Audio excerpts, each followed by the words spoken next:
Hola y bienvenidos, mi nombre es Milena y junto con mi compañera Carol hemos preparado el siguiente video podcast relacionado con la dimensión política de la globalización.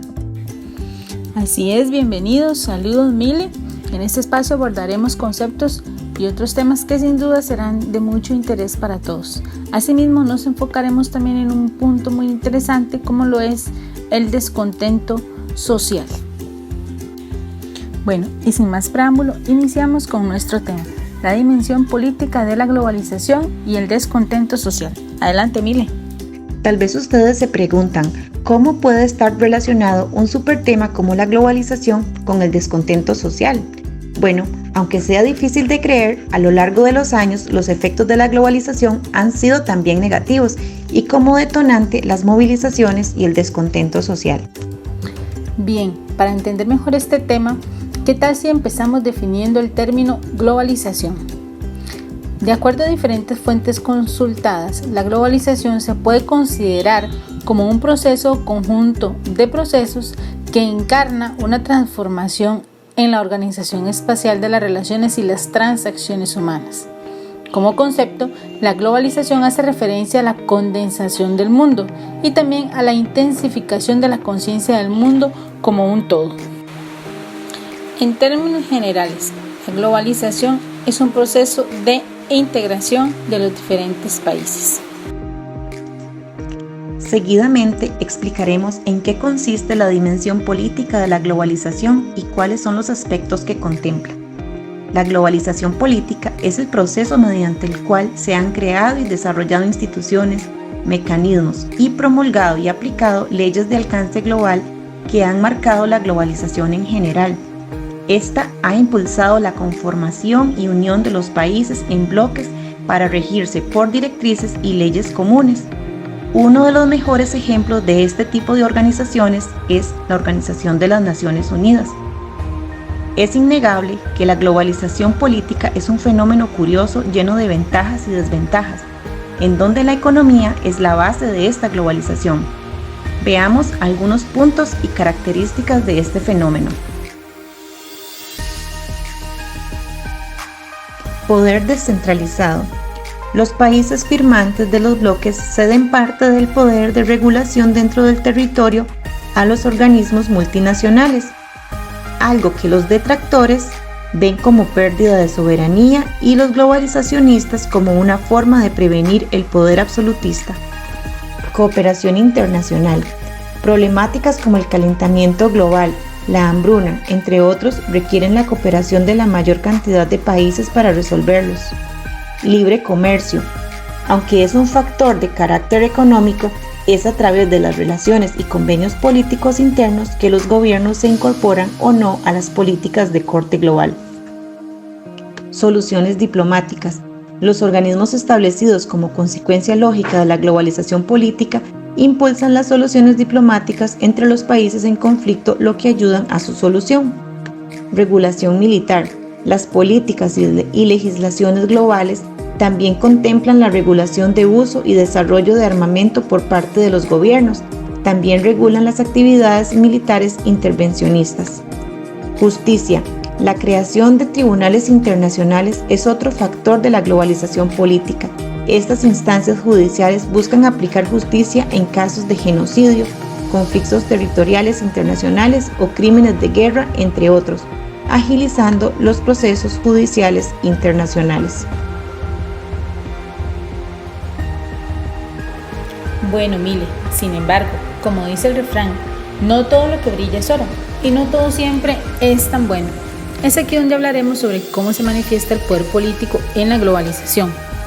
De acuerdo a lo dicho por don Luis Paulino Vargas Solís, el poder económico de las grandes transnacionales y el poder político han estado diseñando esta globalización en función de beneficiar los intereses de los poderes globales. ¡Qué interesante!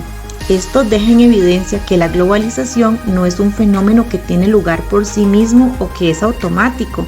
Más bien, este ha venido siendo construido y responde a los intereses de los que más tienen, siendo estas las causas de los movimientos sociales que vienen a proponer diferentes alternativas o a resistir a la globalización.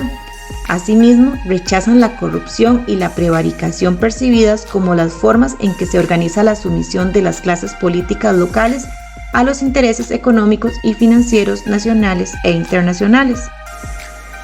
Ahora, nace una pregunta.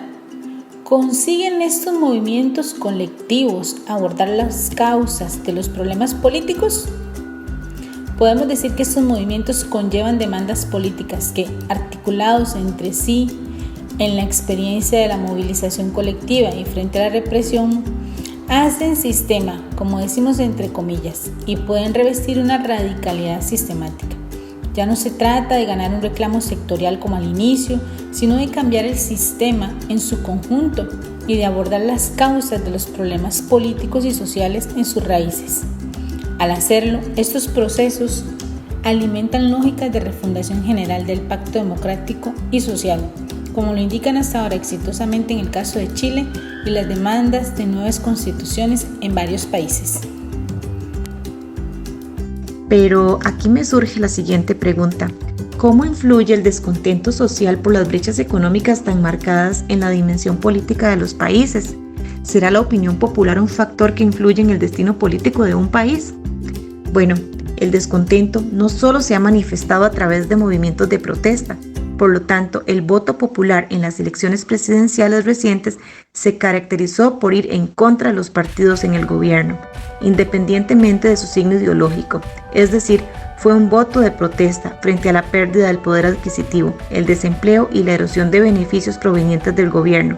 Las combinaciones de este tipo alimentan el descontento porque la población experimenta una intensa frustración. Ya para ir finalizando, ¿qué tienen en común? ¿Qué nos revelan y contra qué se enfrentan los fenómenos recurrentes como las movilizaciones y protestas a nivel mundial? Estos movimientos tienen mucho en común. Actualmente exigen en todas partes el fortalecimiento de los derechos sociales y democráticos. Asimismo, revelan las vulnerabilidades estructurales, sociales, económicas y políticas de los países en los que se despliegan.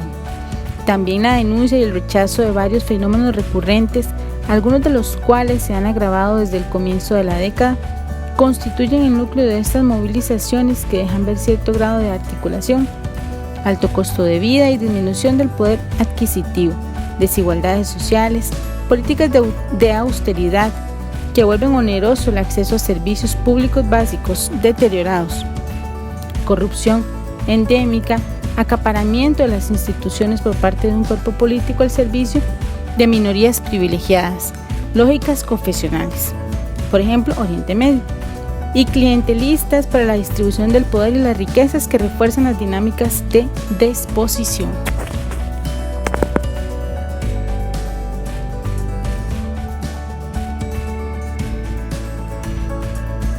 Sin duda, el tema de la globalización es amplio y complejo. De parte de mi compañera Carol y mi persona, esperamos que los aspectos presentados les sean de mucho interés.